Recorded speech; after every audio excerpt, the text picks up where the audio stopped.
Bonjour, la 56e vidéo que je présente aujourd'hui dresse la liste des entreprises privatisées sous le gouvernement d'Alain Juppé entre le 17 mai 1995 et le 7 novembre 1995.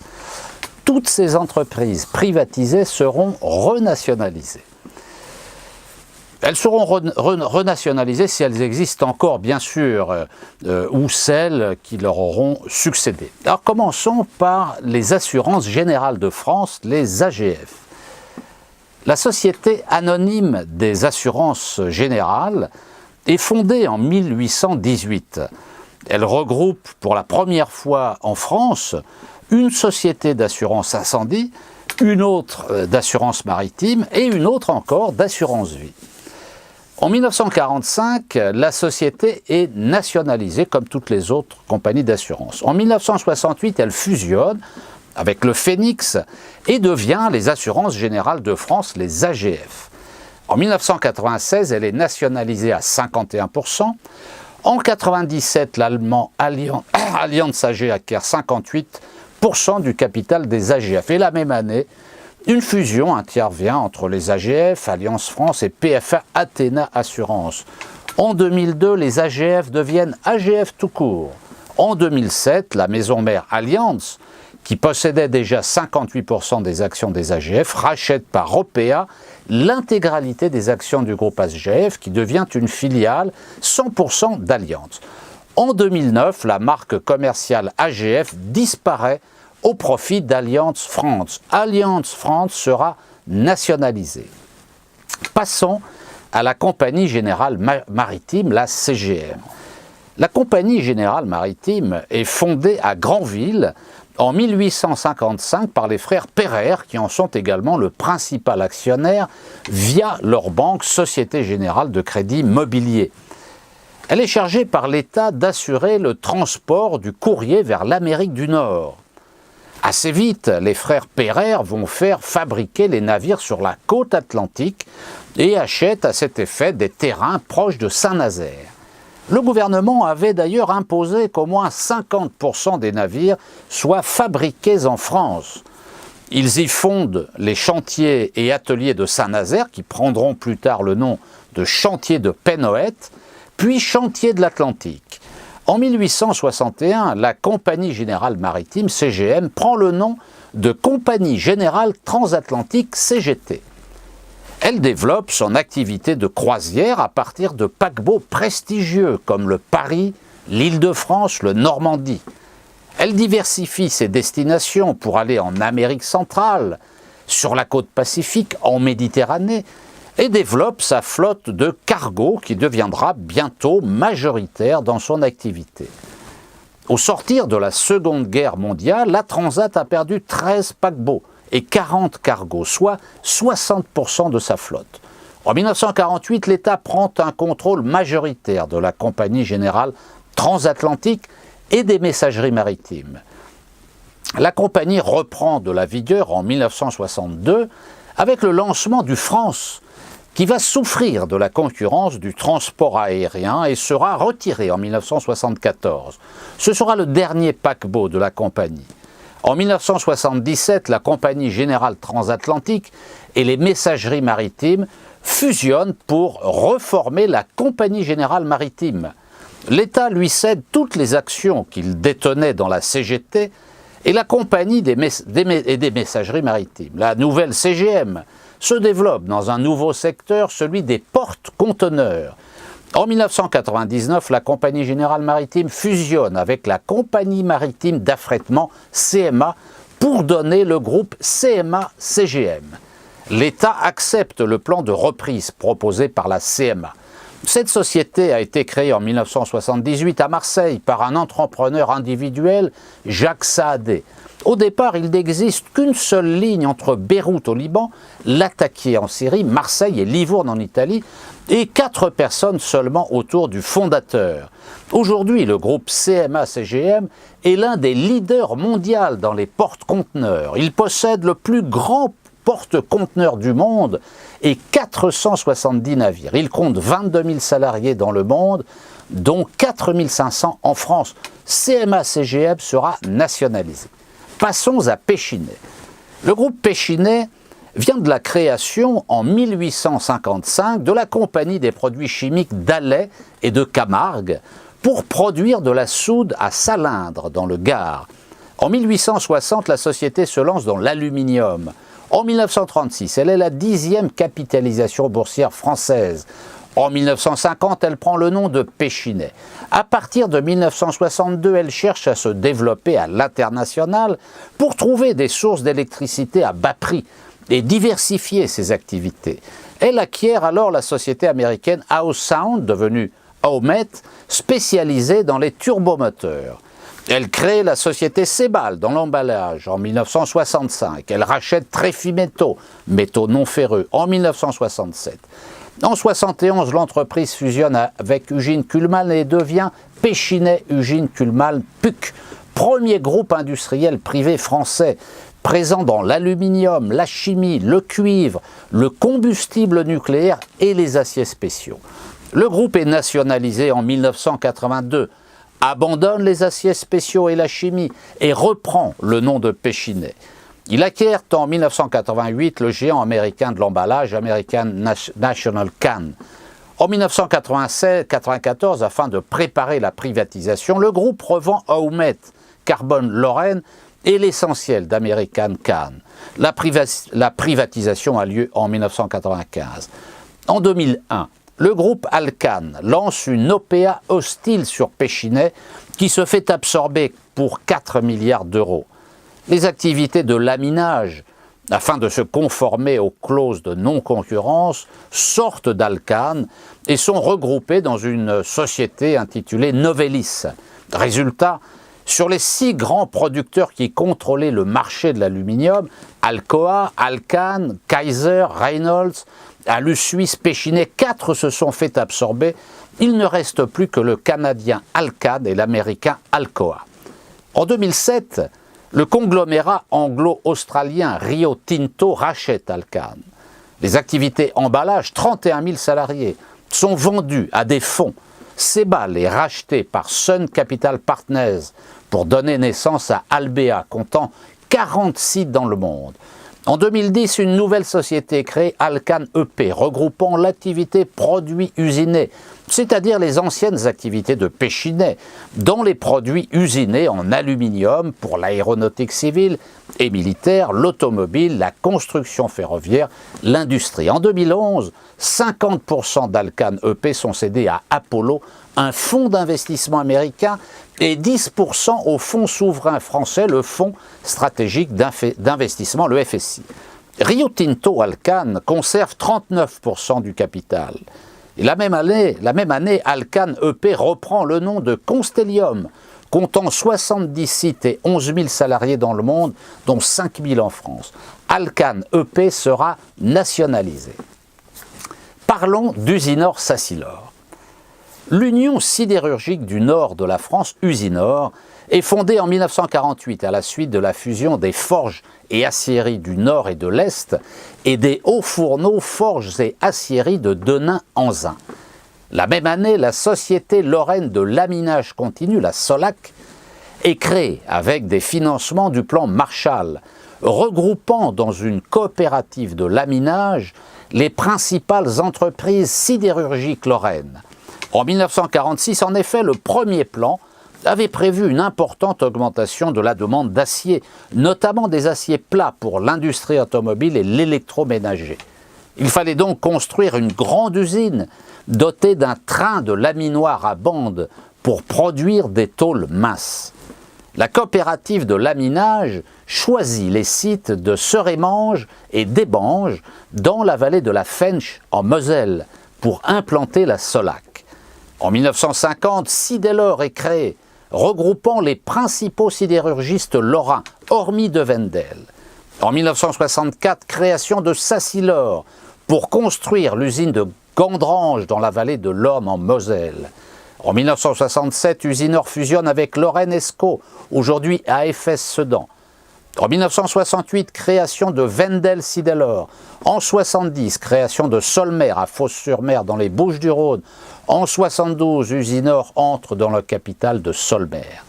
En 1981, Usinor et Sassilor sont nationalisés. En 1986, Usinor fusionne avec Sassilor. En 2002, avec l'espagnol Aceralia et le luxembourgeois Arbed pour donner Arcelor. En 2006, le groupe néerlandais d'origine indienne Mittal Steel Company lance une OPA sur Arcelor qui aboutit à la fusion des deux groupes pour former ArcelorMittal. Au moment de sa privatisation, Usinor-Sassilor était le troisième groupe sidérurgique mondial. Les usines françaises d'ArcelorMittal seront nationalisées. Passons à Renault. Renault bascule dans le privé à la suite d'une cession par l'État de 6% du capital. Le noyau dur des actionnaires, des banques, des compagnies d'assurance françaises, achète les actions par le biais d'une opération de gré à gré. Renault sera renationalisé. Passons à la compagnie française de navigation Rhénane, la CFNR. La compagnie française de navigation Rhénane, la CFNR, a été fondée en 1924. Elle débute son activité comme gestionnaire de chalands sur le Rhin avant de se diversifier vers les ports de mer de la zone ARA, Anvers, Rotterdam, Amsterdam, le Rhin supérieur, la Moselle, les canaux du nord de l'Europe, le Danube. La compagnie est vendue de gré à gré en 1996 à l'Association technique de l'importation charbonnière ATIC, également privatisée. La CFNR développe aujourd'hui son activité dans l'affrètement fluvial, la manutention portuaire où elle couvre l'ensemble de la chaîne logistique, le vrac, les produits conventionnels, les colis lourds. La compagnie française de navigation Rhénane sera nationalisée dans le cadre de l'Association technique de l'importation charbonnière, ATIC, qui elle-même fait désormais partie d'ArcelorMittal. Passons précisément à l'Association technique de l'importation charbonnière, ATIC, dont je viens de parler.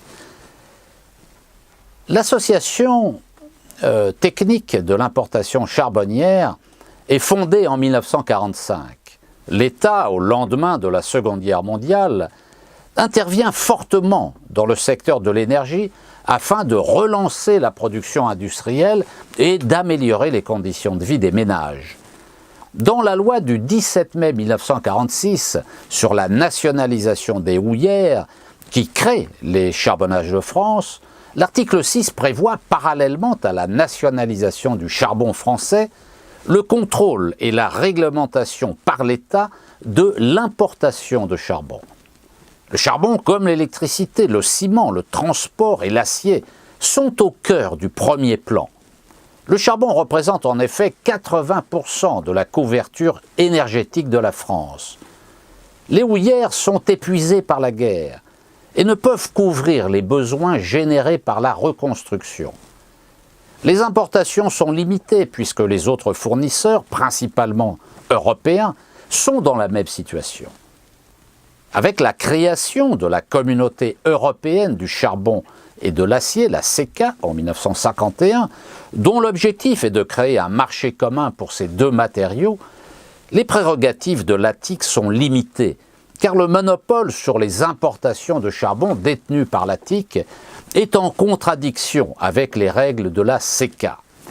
En 1957, l'ATIC crée une filiale intitulée l'Union navale. L'ATIC devient le plus important acheteur mondial de charbon, lui permettant de peser sur les prix. L'acte unique européen, entré en vigueur le 1er juillet 1987, se concrétise le 1er janvier 1993 avec la création du marché unique européen. La suppression du monopole d'importation du charbon est décidée pour 1994, alors que le charbon ne représente plus que 8% du bilan énergétique national. ATIC Services SA est créé en 1995, restant sous la tutelle de l'État, et offre des prestations de services pour les transactions d'achat et de transport de combustibles minéraux solides à l'importation. Études de marché, négociation de contrats, transport, acheminement, manutention, stockage, contrôle et analyse des combustibles. En 96, Attic sort du capital d'Attic SA. En 96, Attic Services SA est privatisé et prend le contrôle de la compagnie française de navigation rhénane, la CFNR. En 2002, Attic est dissoute. En 2011, Attic Services SA est intégrée au groupe ArcelorMittal. Elle sera nationalisée dans le cadre du groupe ArcelorMittal. Passons à la Banque française du commerce extérieur, la BFCE.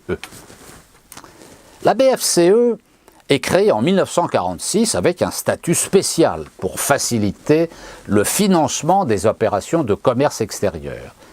En 1996, elle fusionne avec le Crédit National pour donner naissance à Natixis SA, première fusion bancaire en France depuis 30 ans. Elle sera nationalisée. Passons à Bull. La société Bull a été fondée en 1930 pour exploiter les brevets de l'ingénieur norvégien Fredrik Rosing Bull de trieuse enregistreuse additionneuse combinée à carte perforée. En 1934, la compagnie des machines Bull devient le principal concurrent d'IBM en France, avec 15% du marché. Les effectifs vont croître, 248 salariés en 1939, 15 600 en 1964, 21 982, 9 000 ces dernières années. Bull ne parvient pas à répondre aux besoins de ses gros clients comme la Marine nationale ou EDF. L'endettement augmente, l'entreprise n'a plus les moyens d'investir. En 1963, Bull est recapitalisé à hauteur de 51% du capital sous l'impulsion de l'État par la Compagnie Générale d'Électricité, la CGE, la Caisse des dépôts et consignations, la CDC, et la Compagnie Générale de la Télégraphie sans fil, CSF. General Electric détient 49% du capital. De 64 à 70, Bull connaît 6 années de pertes qui nécessitent une nouvelle recapitalisation. C'est General Electric qui s'en charge et qui devient largement majoritaire dans le capital. L'entreprise prend le nom de Bull General Electric. Toutefois, en 1970, General Electric annonce son retrait de l'informatique. Les actionnaires de Bull refusent de racheter les actions que General Electric veut vendre. Thomson, CGE, l'État refuse également. C'est le constructeur américain de matériel militaire Honeywell qui rachètera les actions de Bull, formant Honeywell Bull, deuxième constructeur mondial informatique derrière IBM. En 1975, le gouvernement français autorise la fusion d'Honeywell Bull avec la Compagnie internationale pour l'informatique C2I, formant C2I Honeywell Bull. La Compagnie internationale pour l'informatique C2I est une société privée française créée en 1966 dans le cadre du plan Calcul lancé par le gouvernement du général de Gaulle. Elle a une double mission: développer l'informatique scientifique et l'informatique de gestion, domaines qui sont dominés par deux constructeurs, Control Data qui produit des supercalculateurs et IBM qui se désintéresse des supercalculateurs pour se repositionner sur l'informatique de gestion. La C2I doit livrer des calculateurs pour le char Pluton, devant être livré en 1975, et le sous-marin nucléaire Le Redoutable, livré en 1971. Le départ de la France du commandement militaire de l'OTAN renforce la nécessité de disposer de supercalculateurs et d'informatique de gestion. Même chose pour le programme nucléaire d'EDF. Par ailleurs, la SNCF, le CEA, Air France, les PTT ont besoin d'ordinateurs. En 1979, la Compagnie Générale d'Électricité, opposée à l'investissement dans la bureautique, vend ses actions avec une bonne plus-value à Saint-Gobain. Le groupe Saint-Gobain, contre l'avis des dirigeants de Bull, va acheter Olivetti grâce à une augmentation du dividende versé par Bull qui assèche sa trésorerie. En 1982, Saint-Gobain et C2I Honeywell Bull sont nationalisés. Cette dernière entreprise reprenant le nom de Bull. Saint-Gobain revend alors ses parts à Olivetti, Bull absorbe la société européenne de mini-informatique et systèmes, SEMS, et Transac. Les années qui suivent voient la société accumuler les pertes suite à un manque de vision stratégique de l'État et à des erreurs de gestion des dirigeants. Entre 1994 et 1997, le capital est ouvert, l'État ne conservant que 17% des actions. En 2000, le groupe vend son activité de carte à puce à Schlumberger, devenu Axalto, qui fusionne en 2006 avec Genplus pour former Gemalto. Le groupe est totalement privatisé en 2004. En 2012, 3 supercalculateurs Bull font partie des 20 machines les plus puissantes du monde. En 2013, Bull lance un smartphone. En 2014, le français Atos réussit une opéra amicale sur Bull pour 620 millions d'euros et détient 84% du capital. Atos sera nationalisé.